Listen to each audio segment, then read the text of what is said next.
So our question for this week, how can you take control of your thoughts?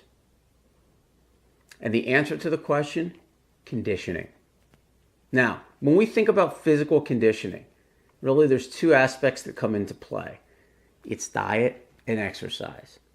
And if you fail to eat a healthy diet and you have no physical activity in your life, there's a high probability that that will lead to poor physical health at some point down the road.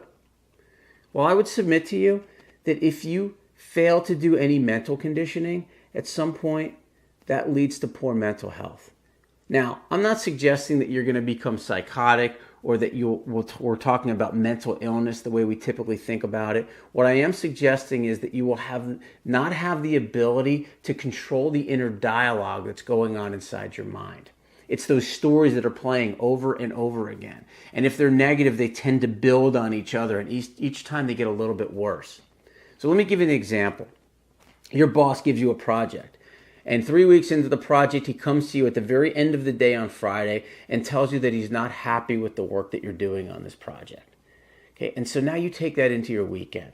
You can't sleep, you're disengaged from your family, and this story starts to play itself over in your mind.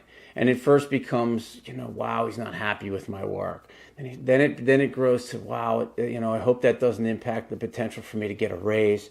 And then it goes to, my year-end bonus may be in jeopardy. Next, oh my gosh, what if I get fired from my job and then I can't get another job? And it continues to build and build and build. Okay. And all of a sudden the stress just gets larger and larger and larger as you go. And so the issue here is that we need to figure out a way to get control of that inner dialogue. And the reality of the situation is that 90% of what we worry about never comes to fruition anyway. So clearly there's a benefit to doing this, because what we're worrying about, for the most part, doesn't make a tremendous amount of sense, because it's probably not going to happen. So how do you control it? I'll give you a very, very simple way to do this. You take a rubber band, you have that rubber band on your wrist. When that negative thought comes into your mind and starts to repeat itself, snap the rubber band. Take a couple of deep breaths. Redirect your thoughts. Think of something more positive that's off the topic that you're on right now. And if you do this, you will start to condition your mind to not dwell on this topic, because the more you dwell, the more it builds and the worse it gets. But if you can catch it in the earliest stages and redirect it, you don't give it a chance to turn into something bigger than it is.